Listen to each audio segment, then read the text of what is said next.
Pemirsa, kita lanjutkan acara kita. Sekarang saya mau ke Gubernur Jawa Barat, Kang Emil. Kang Emil juga masuk nominasi, walaupun kampanyenya masih malu-malu saya lihat. Baru di Twitter, mungkin di YouTube, tapi malu-malu belum terbuka. Kalau yang lain, baliho aja udah gede-gede. Sejauh mana tekad Kang Emil itu untuk pencalonan? Ya, terima kasih Bang Karni. Assalamualaikum warahmatullahi wabarakatuh. Shalom, salam sejahtera, Om Swastiastu, Namo Buddhaya, salam kebajikan. Juga salam Sampurasun. Mudah-mudahan nggak ada anggota dewan yang mau nyuruh saya mundur. Karena kita ini kan keberagaman yang memperkaya kebinekaan. Nah, kami di Jawa Barat tentunya, kalau dari sisi populasi Bang Karni, itu memang paling besar, hampir 50 juta.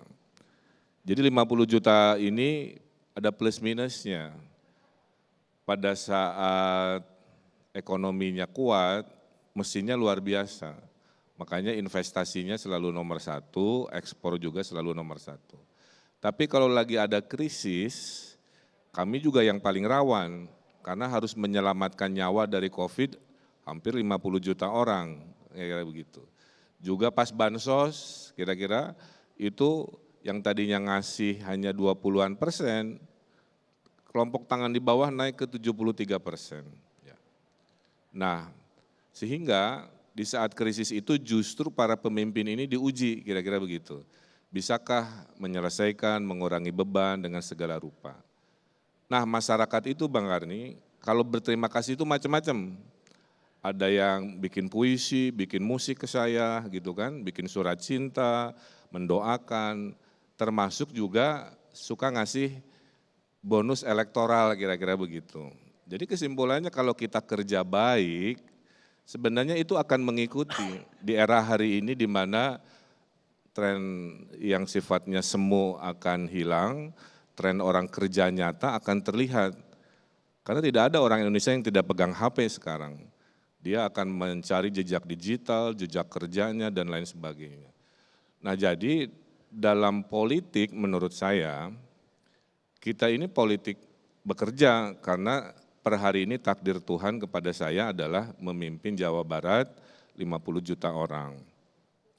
Nah sehingga pertanyaan seperti Bang Karni ini bagi kami itu tiap hari ketemu wartawan yang ditanya itu, jawaban saya sederhana. Itu tuh takdir yang kadang-kadang tidak bisa kita prediksi. Tapi kalau namanya ikhtiar menunjukkan bahwa kita punya kapasitas, kita bisa bekerja, ya itu harus diperlihatkan, apapun istilahnya kira-kira begitu. Ya. Nah oleh karena itu saya punya guru agama Agim menyampaikan bahwa tugas manusia itu adalah tawakal. Tawakal itu terbagi dua, ada ikhtiarnya, kerja-kerjanya, ada doanya juga. Nah itulah yang kami lakukan. Masalah nanti hasilnya jadi, tidak jadi, tercalonkan, tidak tercalonkan, itu takdir wilayah Allah, kira-kira begitu. Ya, tugas kita mah kerja aja dengan baik. Contoh sederhana Bang Karni, politik itu tidak matematik di mata saya. Ya. Contohnya Abah Kiai Ma'ruf Amin, nggak ada baliho-balihonya, nggak ada di survei-survei, tapi Allah menakdirkan di sebuah waktu beliau akhirnya tercalonkan dan terpilih sebagai pemimpin bangsa, sebagai wakil presiden kira-kira begitu. Nah jadi pelajaran itu menunjukkan bahwa kami khususnya di saat COVID seperti ini fokus saja pada kerja, fokus pada pencapaian, nanti rakyat pun tadi akan memberi apresiasi dengan berbagai cara, ya salah satunya mungkin apresiasi politik yang kita sebut elektoral. Kita kan nggak pernah minta di survei-survei, ya semua yang di sini sebagian tuh pengantin survei kan, selalu jadi objek kan begitu. Nah tapi survei itu bukan jaminan hari hanya akan seperti itu juga ya. Maka menurut saya satu masih terlalu jauh, dua kerja fokus pada pemulihan ekonomi itu lebih mulia, fokus pada pengendalian COVID itu lebih urgent, sisa-sisanya lain-lainnya saya kira hanya sebagai energi saja untuk melihat masa depan seperti apa. Karena saya percaya Allah mah tidak akan ngasih kepada orang yang terlalu ambisius biasanya. Biasanya dikasih takdir kepada orang yang diminta, bukan meminta kekuasaan. Ada ayatnya lah dari Agim juga. Kulillahumma malikal mulki tuti muka mang tasya wa tangziul mulka mimman tasya. Allah berikan kekuasaan kepada yang Allah kehendaki, Allah juga akan cabut kekuasaan kepada yang Allah kehendaki. Jadi bisa saja kita sudah ikhtiar, sudah gimana, nggak dikasih ya. Gitu. Jadi sikap batin saya, spiritualitas saya begitu, kerja saja ya dengan apa yang ada di depan mata, lain-lain itu akan mengikuti oleh takdirnya. Saya kira begitu perasaan saya. Makasih Bang Karni. Ini setahun belakangan udah tawakal sekali saya lihat. Jadi usaha takdirnya ditentukan Tuhan. Ayatnya apa tadi? Kalau saya ayatnya bukan itu. Innallaha la yugairu ma biqaumin hatta yugairu ma bi anfusihim. Tuhan tidak akan mengubah nasib kita kalau kita tidak mengubahnya. Tapi Kang Emil, cobaan untuk daerah Kang Emil berat juga saya lihat. Bencana alamnya luar biasa di situ. Banjir yang tidak putus-putus. Kemudian sekarang pandemi juga, kalau nggak juara runner up saya lihat. Ini gimana sih? Ya, ada nasib, ada takdir. Kalau takdir nggak bisa diubah. Gunung berapi paling banyak sedunia kita, paling banyak tsunami juga kita. Ya hidupnya menyesuaikan dengan ilmu, menyesuaikan dengan takdir. Tapi kalau nasib, nah bisa diubah. Dari bodoh menjadi pintar, dari tidak bersatu menjadi kompak, kan begitu ya. Dari miskin menjadi sejahtera gitu. Nah, jadi apa yang kami alami para pemimpin daerah khususnya dan yang lainnya adalah kita sedang menyelami dua hal tadi di dalam keseharian sebagai pemimpin. Jadi sebenarnya nggak ada istilah bencana alam, karena alam itu selalu menyesuaikan diri untuk mendapat keseimbangan baru, kerak bumi, tektonik, lempengan selalu. Hanya manusianya tanpa ilmu selalu memaksakan diri berperadaban di lokasi-lokasi yang tidak semestinya. Itulah definisi bencana alam. Contoh di Citarum, Bang Karni, dari zaman kolonial yang namanya Dayakolot itu daerah banjir. Setelah merdeka, manusia-manusia memaksa tinggal di daerah basah. Akibatnya apa? Solusinya jadi mahal. Triliunan rupiah dicari solusi, ngebor terowongan, nyodet sungai yang tadinya lurus jadi belok dan sebagainya. Karena kekurangan ilmu dalam memahami yang namanya takdir tadi. Jadi kebencanaan menyertai kita yang tidak bisa dihindari. Kedua, ada takdir namanya pandemi. Ya. Jadi pandemi ini bukan hal baru dalam sejarah peradaban manusia, tadi Bang Ahaye sudah sampaikan. Ada Spanish flu, itu puluhan juta meninggal dunia. Dulu zaman kolonial ada malaria sundanika, ini namanya memang begitu ya. Yang membuat pemerintah kolonial memikirkan memindahkan ibu kota dari Batavia ke Bandung. Ya, maka militernya udah keburu pindah Bandung Cimahi dan lain sebagainya. Itu karena pandemi. Nah, hari ini juga sama. Pandemi ini membuat bangsa Indonesia harus mampu beradaptasi. Tiba-tiba ibu saya melek digital, usia 82 tahun. Ngirim emoticon, ngirim file, nulis WK, usia 83 tahun. Ya. Kemudian gara-gara pandemi kita belajar, ternyata orang Indonesia itu baik hati Bang Karni, solidaritas tinggi. Semua orang membantu saat oksigen misalkan. Seorang berhimpun membantu antigen, membantu segala rupa ya. Dan survei mengatakan bangsa yang paling dermawan di dunia 2021 ternyata adalah bangsa Indonesia. the most generous nation in the world, hasil surveinya kita. Jadi orang kita itu wajahnya mungkin susah-susah, tapi kalau ada orang lebih susah, dia bantu. Nah itu hikmah dari pandemi berikutnya. Berikutnya kita lebih peduli kesehatan. Sekarang sehari bisa belasan kali kita cuci tangan pakai hand sanitizer misalkan. Gara-gara pandemi kita tahu dulu tinggal bekerja, berekreasi 3 tempat yang berbeda. Sekarang bekerja, tinggal rekreasi bisa di tempat yang sama, kan begitu. Pandemi mengajarkan, khususnya Jawa Barat Bang Karni, justru pariwisatanya kami ini enggak mati. Menjadi mati karena saya gembok gitu ya. Kalau gemboknya saya buka itu pariwisata Jawa Barat udah kayak cendol karena kami tidak mengandalkan pesawat terbang. Jadi ada ilmu baru dari konsultan asing bilang, Mr. Governor, your future economy regional tourism aja. Ya, jadi ini COVID ini mengubah ya cara pandang kita terhadap banyak hal. Dari kebencanaan, kepandemian, ekonomi dan lain sebagainya. Nah, ekonomi itu kan ada 4 mesinnya. Ada investasi, saya door to door Bang Karni, ke Dubes-Dubes kan, alhamdulillah juara 1, 136 triliun tahun lalu, padahal target pemerintah hanya 120. Apa artinya? 100.000 pekerjaan baru hadir, karena 1 triliun investasi masuk menghadirkan 800 sampai 1.000 lapangan pekerjaan. Jadi pengangguran kami sekarang yang gara-gara COVID 2020 naik, 2022 ini sekarang pengangguran sudah seperti level sebelum COVID, alhamdulillah.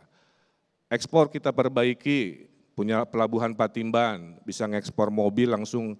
Nah besok saya ketemu Pak Jokowi karena mau ekspor mobil, 25 juta mobil ke Australia, kita akan lakukan besok di Karawang dan sebagainya.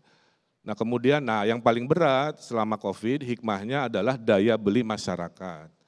Nah orang miskin itu kan, menengah bawah itu, mimpi idealnya itu manusia itu kan kayak Bang Sandi jadi entrepreneur ya. Kalau sebelum entrepreneur dia karyawan. Nah kalau ini pun nggak bisa kita subsidi, maka mengatasi kemiskinan itu urutan pertamanya memberi subsidi bansos, social safety net sampai hajat hidup dasarnya terpenuhi. Kalau dia berhasil naik kelas ya dia bisa dengan skillnya bekerja. Naik kelas lagi jadi mandiri. Nah itu juga kita lakukan di Jawa Barat. Sehingga alhamdulillah ekonomi kami tumbuh seperti halnya ekonomi Indonesia. Nah, pelajaran COVID, terakhir saya Bang Karni, 2020 itu kita tidak paham tentang COVID. Ya. Tidak paham juga bagaimana memanage dengan baik. Makanya 2020 terlalu desentralisasi ngurusin COVID. Dulu ada namanya PSBB. PSBB itu Pak, Bu, itu gimana di bawah. Kamu mau PSBB silahkan kirim surat, kamu nggak mau PSBB nggak masalah. Jadi nggak beres. 2021 kita belajar satu komando ternyata lebih berhasil. Ya. Nah 2022 kita sudah paham bahwa COVID ini harus dengan ilmu. Delta itu mematikan, tapi Omikron tidak terlalu. Delta itu 13 kali lebih parah daya destruktifnya dibanding flu biasa, hari ini Omikron hanya 2 kali, sudah hampir mirip-mirip dengan flu. Maka pada saat Delta kasus naik, rumah sakit saya ikut naik sampai 90%. Sekarang kasus naik, sudah melewati puncak Delta, rumah sakit hanya di 20%. 95% kasus Omikron hari ini di Jawa Barat, isolasinya di rumah. Nah, artinya apa? Jangan panik, tetap waspada. Sampaikan pesan optimis, kan kira-kira begitu, supaya 2022 tetap produktif, tetap piknik, tapi lakukan prokes. Ada 2 hal yang dipuji negara lain terhadap Indonesia tentang COVID. 1, di luar negeri itu enggak ada TNI Polri terlibat super aktif seperti Indonesia. Di mana di negara ada TNI ikut ngevaksin, bin door to door ke desa-desa, ngevaksin hanya di Indonesia. Nah, yang kedua adalah peduli lindungi, itu inovasi dipuji orang. Kita bisa tahu orang yang masuk ke ruangan ini divaksin atau tidak, dia kena penyakit COVID atau tidak oleh satu aplikasi. Nah 2 inovasi itu yang membuat kami 2022 optimis Omikron akan lewat dalam hitungan mungkin insya Allah ya 2 minggu atau sebulan. Setelah itu menuju endemi, kita tata ekonomi tumbuh dan alhamdulillah harusnya kita bisa maju. Saya tutup dengan pantun ulang tahun untuk TV One. Hari Jumat di kelas Jajan Bihun dan Bakwan, kami ucapkan selamat 14 tahun untuk TV One. Makasih teman. Atur nuhun. Tapi masih ada satu pertanyaan. Sebetulnya Kang Emil itu nanti itu rencananya ya, mau jadi calon presiden, wakil presiden, atau gubernur Jawa Barat, atau malah gubernur DKI. Atau gubernur IKN. Itu disebut Disebut. calon kepala otorita. Saya itu Bang Karni kalau boleh ya, karir politik saya itu kan ketidaksengajaan. Jadi saya itu dulu warga Bandung yang marah gitu, angry citizen ya. Saya perbaiki kotak kelahiran saya dengan bikin komunitas ini, komunitas itu. Ngasih ide ke wali kotanya, tapi tidak digubris kan. Terus akhirnya saya kesel, saya bilang gimana cara memperbaiki kota lewat politik? Ya harus ikut pilkada gitu. Ya. Setelah ikut pilkada, alhamdulillah menang. Nah gubernur Jawa Barat saya lalui, nah berikutnya juga saya belum tahu tadi. Karena biasanya takdir itu ditentukan di detik-detik terakhir. Makanya mendingan jawaban saya sama, sekarang fokus bekerja, membereskan janji-janji kepada rakyat Jawa Barat yang jumlahnya 50 juta.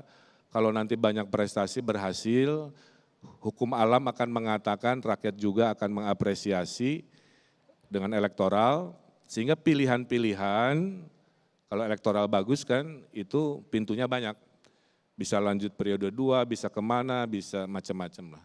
Yang penting, nah, nasihat Agim lagi, jadi pemimpin harus hoirunas anfa'uhum linas. Sebaik-baiknya manusia adalah yang bermanfaat buat masyarakat, apapun bang. Baik, sekarang giliran gubernur DKI. Ini yang paling disebut-sebut. Mas Anies. Ini Mas Anies ini kan dianggap orang salah satu calon potensial. Kalau Kang Emil tadi saya masih bertanya, ini mau jadi gubernur DKI atau mau jadi presiden? Kalau Mas Anies ya udah disidit lah oleh orang banyak. Seandainya itu terkabul, Mas Anies mau bangun apa dulu? Mau apa? Mau bangun apa dulu dalam Indonesia Bangkit? Oh, iya. Terima kasih Bang Karni. Selamat untuk TV One. Alhamdulillah perjalanan 14 tahun. Insyaallah makin sukses ke depan. Amin. Teman-teman panelis, Bapak Ibu sekalian saya hormati. Jadi begini, kalau pertanyaannya itu terkait Indonesia Bangkit, saya rasa memang krusial. Apalagi kita di Jakarta ini kontribusi 18% dari perekonomian. Tapi sebelum kita bicara tentang perekonomian ya, apa itu krisis? Krisis adalah perubahan yang dipercepat. Setiap pribadi mengalami krisis, organisasi mengalami krisis, atau negara mengalami krisis, maka sesungguhnya dia sedang mengalami perubahan yang dipercepat. Itu terjadi di kita. Kita lihat saja. Bagaimana ketika pandemi itu dinyatakan tanggal 11 Maret 2020. Pada saat itu dinyatakan sebagai pandemi, kami tanya pada para ahli, ini apa artinya ketika epidemik disebut jadi pandemi? Salah seorang ahli epidemiologis itu mengatakan kepada saya, Mas, Pak Pandi Riono, Mas, ini artinya akan panjang. Mungkin sampai akhir masa tugas di Jakarta kita akan masih mengalami pandemi. Pada saat itu banyak dari kita yang masih belum menyadari magnitude-nya. Dan begitu dinyatakan sebagai pandemi, berubah sekali. Hari ini kita mendengar testing, siapa saja melakukan testing gejala, coba cari PCR lab. Bang Karni, 2 tahun lalu yang namanya PCR itu kita awam tidak tahu itu apa. Oke.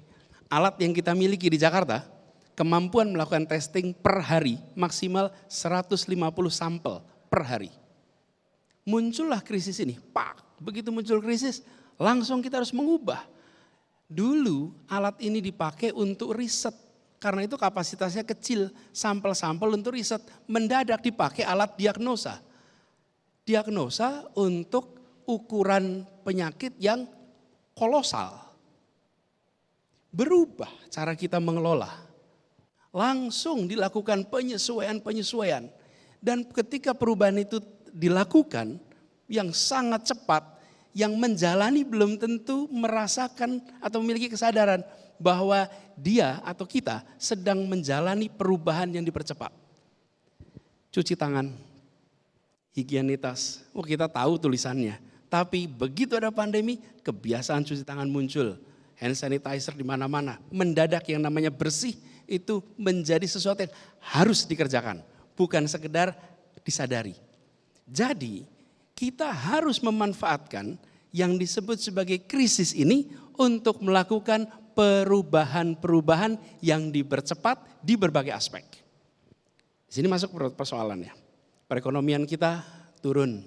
Tapi perekonomian kita turun itu bukan salah hitung. Bukan ada investasi yang salah. Bukan ada kebijakan yang salah. Tapi ekonomi kita turun karena mobilitas penduduk dibatasi. Interaksi antar orang dibatasi. Sehingga transaksi yang sifatnya langsung turun. Tapi transaksi yang tidak face to face mengalami lonjakan. Yang tadi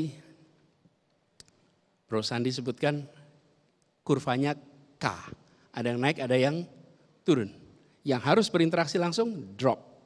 Tapi yang digital pop, naik. Banyak yang kemudian mengalami lompatan. Nah, ini kesempatan bagi kita sebagai bangsa untuk melakukan penataan ulang atas perekonomian kita. Perekonomian ini semuanya ikut sumbang. Ada yang bawa modal uang, ada yang bawa modal tenaga, ada yang bawa modal teknologi, ada yang bawa modal tanah, ada yang bawa modal macam-macam. Masuklah dalam sebuah perekonomian. Lalu dari situ ada distribusi pendapatan. Ada yang dapatnya banyak, ada yang dapatnya sedikit. Nah, ketika terjadi krisis ini, berhenti semua. Ketika kita memulai lagi, maka kita harus meningkatkan kualitas perekonomian kita. Bukan saja perekonomian yang berorientasi pada pertumbuhan yang cepat, tapi juga pertumbuhan yang berkualitas. Yang kecil ditumbuhkan besar. Bukan hanya yang besar tambah besar. Yang besar tambah besar gak apa-apa, tapi yang kecil jangan terus kecil. Yang kecil harus tumbuh besar. Dan ini makanya kita rasakan di Jakarta sebagai contoh. Warung-warung tutup, kemudian kegiatan perekonomian sifatnya langsung berkurang, transaksi face to face langsung berkurang. Lalu di sisi lain perekonomian digital bergerak. Kami di Jakarta mencoba untuk mendorong ini. Bagaimana tumbuhnya sekarang itu tumbuh yang berkeadilan. Karena perekonomian kita disusun dengan prinsip keadilan. Kan kita ini bukan ekonomi liberal, tapi juga bukan ekonomi sosialis, kita ini ekonomi kita Pancasila. Tapi pertanyaannya, apakah kita secara serius mengatur agar ada keseimbangan, agar keadilan? Kami coba. Ekonomi mikro, pelaku ekonomi mikro, ultramikro itu yang memiliki IUMK namanya, izin usaha mikro kecil di Jakarta itu 28.000. Bayangkan sebelum pandemi hanya 28.000 IUMK. Mereka punya IUMK otomatis punya NPWP. Yang punya ini dengan mudah bertransaksi dan mudah ikut di dalam pasar digital. Jadi begitu sekarang kita lewat pandemi, kita dorong membagikan IUMK. Warung-warung termasuk kaki lima, semua kita bagikan IUMK. Ditawari, diberikan NPWP juga. Supaya apa? Supaya mereka bisa bertransaksi. Dan makanya kita terkejut. Kenapa? Karena orang tua, keluarga itu berdatangan ke kelurahan, ke kecamatan mengurus izin usaha. Supaya usaha di rumahnya punya izin. Apa yang terjadi? Dari 28.000 dalam waktu 1 tahun kurang berubah menjadi 252.000 pemilik IUMK di Jakarta. Lompat, ini yang kecil nih, mikro. Dan apa yang terjadi? Begitu itu mikro muncul, mereka ikut di dalam pasar digital yang besar ini. Jadi saya melihat bahkan ketika kita mengalami krisis, mau bangkit, maka jangan bangkit seperti dulu saja. Harus ada yang baru. Dan yang baru prinsip nomor 1 adalah berkeadilan. Yang kedua, kita merasakan apa yang juga disampaikan Kang Emil tadi, bahwa perubahan alam itu adalah dampak dari perilaku manusia. Termasuk pandemi ini, virus yang bermutasi karena perilaku kita. Kelestarian kepada alam, kelestarian pada lingkungan harus menjadi bagian yang secara serius kita kerjakan. Jadi kami melihat Bang, ke depan tumbuhnya perekonomian, aspek-aspek itu penting. Tapi di sisi lain, selain bicara ekonomi, bicara kebangkitan secara kesejahteraan, yang tidak kalah penting, pelajaran luar biasa selama pandemi ini. Public trust is key. Kepercayaan publik adalah kunci. Begitu terasa gelombang pandemi, di awal-awal ujian bagi kita semua. Apakah kita akan memprioritaskan kepercayaan publik atau kita tidak memprioritaskan kepercayaan publik? Kalau memprioritaskan maka nomor 1 transparansi. Apa adanya, sampaikan terbuka, tidak ditambah, tidak dikurangi. Kami coba terapkan itu Bang, apa adanya, data disampaikan secara objektif. Dan yang tidak kalah penting, pandemi ini mengajarkan pada kita semua hikmah yang luar biasa. Ilmu pengetahuan tidak boleh diremehkan. Science is key. Dan mendengar kata ilmuwan adalah penting. Apalagi kita berhadapan dengan baru. Jadi kalau kita bicara Indonesia ke depan, maka kepercayaan, transparansi adalah kata kunci yang harus terus dijaga oleh pemerintahan. Ditambah lagi, mengarungi ke depan, kita tidak boleh anggap enteng apa yang disampaikan oleh para ahli sains. Dan menjalani peristiwa 2 tahun terakhir ini, kita mengalami perubahan tentang bagaimana kita berkomunikasi, bagaimana kita menyampaikan secara apa adanya. Jadi Bang Karni, kalau boleh saya menjawab tadi, bahwa ini adalah satu pengalaman kolektif. Dan ini sesungguhnya perubahan yang dipercepat, yang kita semua menjalani. Bahkan kalau kita tadi ketemu, salaman kita namaste, bayangkan kalau 2 tahun lalu kita ketemu tidak salaman jabat tangan. Itu ada sesuatu yang hilang. Sekarang tidak jabat tangan itu normal dan norma. Nah inilah contoh. Jadi kita yang berada di dalam amanat-amanat penting di masyarakat, dari mulai di komunitas sampai di tingkat pemerintahan daerah dan lain-lain, perlu memanfaatkan ini sebagai sebuah kesempatan untuk melakukan perubahan yang fundamental. Begitu Bang Andi, terima kasih. Baik. Mas Anies itu banyak sekali dapat award, penghargaan.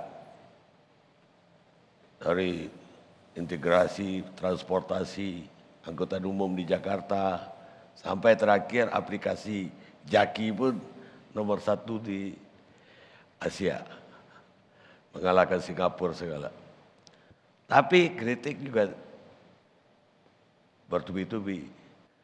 Dari Formula E, kemudian sumur resapan lagi. Ini bisa dijelasin nggak yang 2 ini, Formula E dan sumur resapan, apa yang terjadi? Ya, jadi begini, kalau kita bicara tentang masalah yang ada di masyarakat, maka kita akan melihat kondisi masyarakat dan hajat hidup mendasarnya.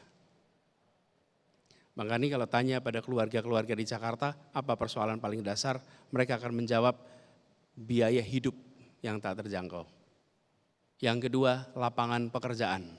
Berusaha ini kita ingat, ini kita bareng-bareng, lapangan pekerjaan. Kemudian persoalan apa lagi yang mereka akan nyatakan? Mereka akan menyatakan tentang kesehatan, tentang pendidikan. Kami akan fokus pada masalah-masalah yang senyatanya menjadi kebutuhan utama masyarakat. Pembicaraan sosial media akan sangat ditentukan oleh mereka yang memiliki jumlah pengikut. Hal yang tidak penting bisa menjadi amat besar, tapi hal yang mendasar bisa jadi tidak pernah dibicarakan di sosial media. Inilah kenyataan yang kita hadapi sekarang. Jadi Bang Karni, kita sekarang ketemu dengan fenomena itu. Saya sebagai yang bertanggung jawab atas sebuah kota, Maka tanggung jawab saya adalah kepada 10 juta lebih penduduk Jakarta yang hajat hidupnya harus dipenuhi. Bukan sekedar mengikuti percakapan di sosial media. Karena yang harus diselesaikan adalah masalah, bukan sekedar perbincangan. Nah inilah yang kemudian makanya menjadi dasar bagi kami. Jadi ketika bicara tentang award itu adalah kenyataan. Itu bukan soal jumlah pemberitaan. Oke? Itu dua hal yang berbeda. Itulah kenyataan. Dan kita bekerja untuk kenyataan-kenyataan. Kenyataan-kenyataan itulah yang kemudian dinilai. Berbeda dengan pembicaraan. Dan kita akan bisa menyaksikan di Jakarta misalnya. Kita membangun stadion yang sedang fase finishing. Waktu itu Bang Andi dengan teman-teman Pemret kita kumpul di sana sekitar bulan Oktober mungkin, Oktober-November waktu itu. Dan beberapa teman-teman menyampaikan, Mas ini ada barang sebesar begini, kami gak pernah lihat itu, gak kelihatan. Ya, kenapa? Karena kita bekerja untuk proyek ini selesai, bukan bekerja untuk sekedar meramaikan. Tapi ini contoh di Jakarta, bagaimana barang yang besar bisa tidak terlihat, sementara kalau gubernur kejeblos bisa jadi berita ramai sekali. Betul Bang? Ya, betul. Disitulah kuncinya. Kami memilih fokus untuk menjawab dan menyelesaikan persoalan yang senyatanya. Itu kira-kira Bang Karni. Baik. Pemirsa, ketika seseorang diangkat jadi pejabat publik, maka seharusnya dia sejak saat itu menyadari bahwa dia telah menjadi properti publik. Thomas Jefferson, presiden ketiga Amerika. Kita rehat sejenak.